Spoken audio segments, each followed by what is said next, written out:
The Snowman by Hans Christian Andersen.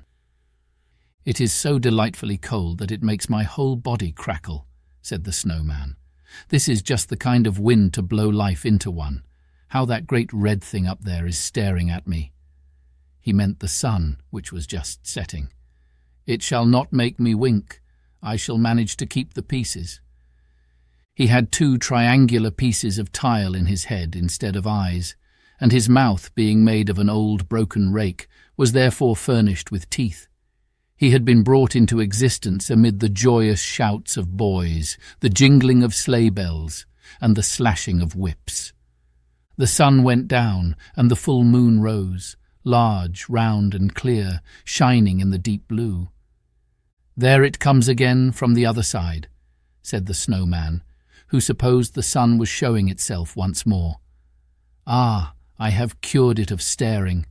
Now it may hang up there and shine, so that I may see myself. If I only knew how to manage to move away from this place. I should so like to move. If I could, I would slide along yonder on the ice, as I have seen the boys do. But I don't understand how. I don't even know how to run." "Away, away!" barked the old yard dog. He was quite hoarse and could not pronounce bow wow properly. He had once been an indoor dog and lain by the fire, and he had been hoarse ever since. "The sun will make you run some day. I saw it last winter, make your predecessor run, and his predecessor before him. Away, away. They all have to go." "I don't understand you, comrade," said the snowman. "Is that thing up yonder to teach me to run? I saw it running itself a little while ago, and now it has come creeping up from the other side." "You know nothing at all," replied the yard dog. "But then you've only lately been patched up. What you see yonder is the moon, and what you saw before was the sun. It will come again tomorrow and most likely teach you to run down into the ditch by the well. For I think the weather is going to change. I can feel such pricks and stabs in my left leg that I am sure there is going to be a change." "I don't understand him," said the snowman to himself, "but I have a feeling that he is talking of something very disagreeable. The thing that stared so hard just now, which he calls the sun, is not my friend. I can feel that too." "Away, away!" barked the yard dog, and then he turned round 3 times and crept into his kennel to sleep. There really was a change in the weather. Toward morning, a thick fog covered the whole country, and a keen wind arose, so that the cold seemed to freeze one's bones. But when the sun rose, a splendid sight was to be seen. Trees and bushes were covered with hoarfrost and looked like a forest of white coral, while on every twig glittered frozen dewdrops. The many delicate forms, concealed in summer by luxuriant foliage, were now clearly defined and looked like glittering lacework. A white radiance glistened from every twig. The birches, waving in the wind, looked as full of life as in summer, and as wondrously beautiful. Where the sun shone, everything glittered and sparkled as if diamond dust had been strewn about, and the snowy carpet of the earth seemed covered with diamonds from which gleamed countless lights, whiter even than the snow itself.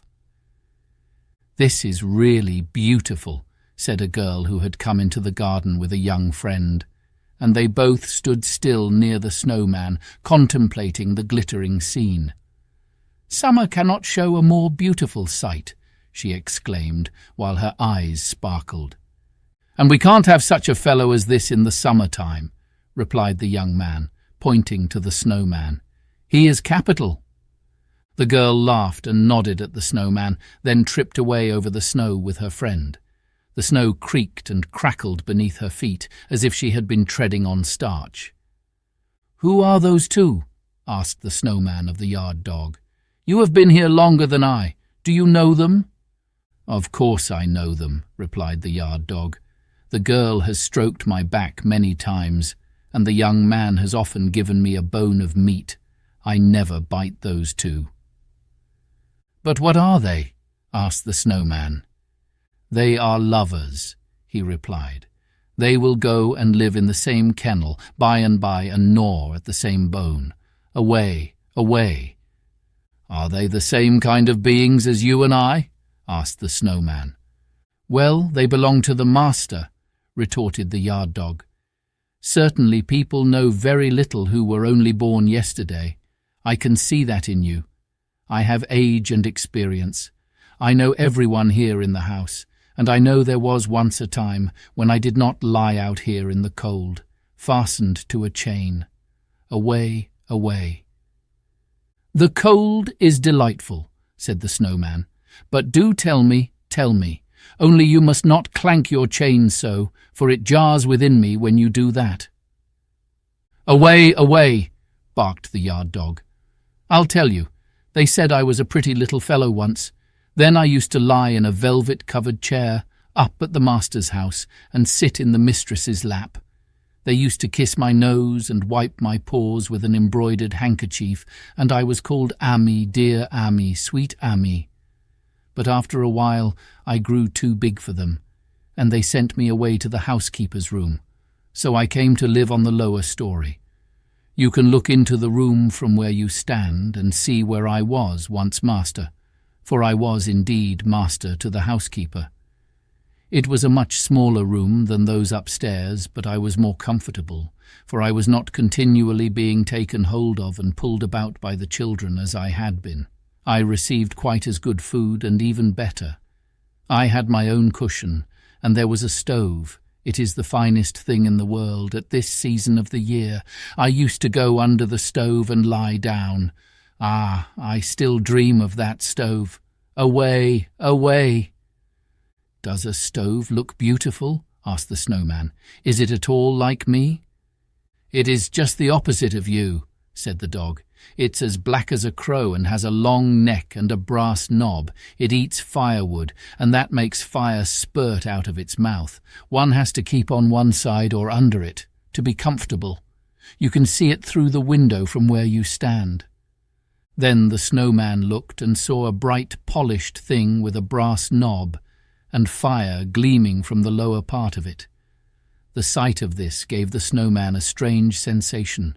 It was very odd. He knew not what it meant, and he could not account for it. But there are people who are not men of snow who understand what the feeling is. "And why did you leave her?" asked the snowman, for it seemed to him that the stove must be of the female sex. "How could you give up such a comfortable place?" "I was obliged to," replied the yard dog. "They turned me out of doors and chained me up here. I had bitten the youngest of my master's sons in the leg, because he kicked away the bone I was gnawing. Bone for bone, I thought. But they were very angry, and since at that time I have been fastened to a chain and have lost my voice. Don't you hear how hoarse I am? Away, away! I can't talk like other dogs any more. Away, away! That was the end of it all." But the snowman was no longer listening. He was looking into the housekeeper's room on the lower story, where the stove, which was about the same size as the snowman himself, stood on its 4 iron legs. "What a strange crackling I feel within me," he said. "Shall I ever get in there? It is an innocent wish, and innocent wishes are sure to be fulfilled. I must go in there and lean against her, even if I have to break the window." "You must never go in there," said the yard dog, "for if you approach the stove, you will melt away, away." "I might as well go," said the snowman, "for I think I am breaking up as it is."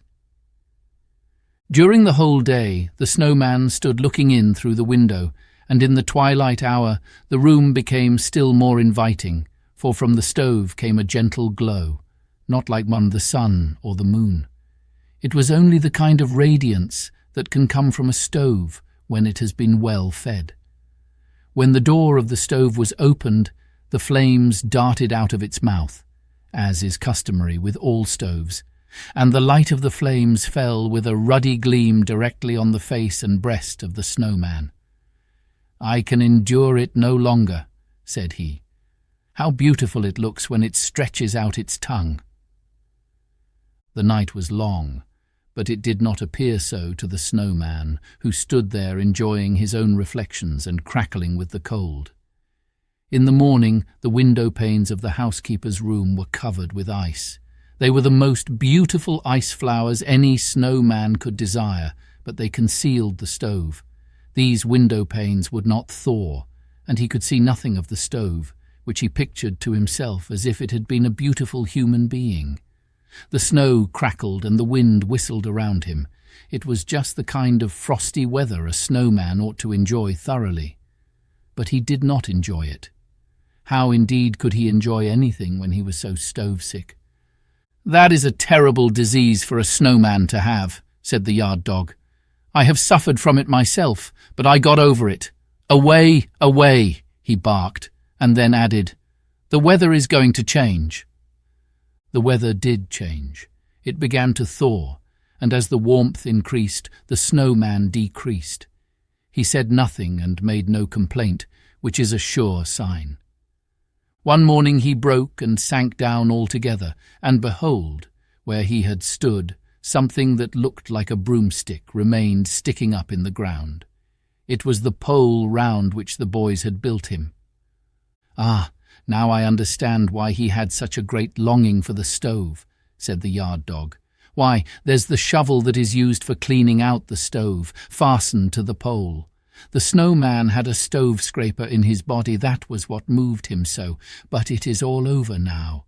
Away, away." And soon the winter passed.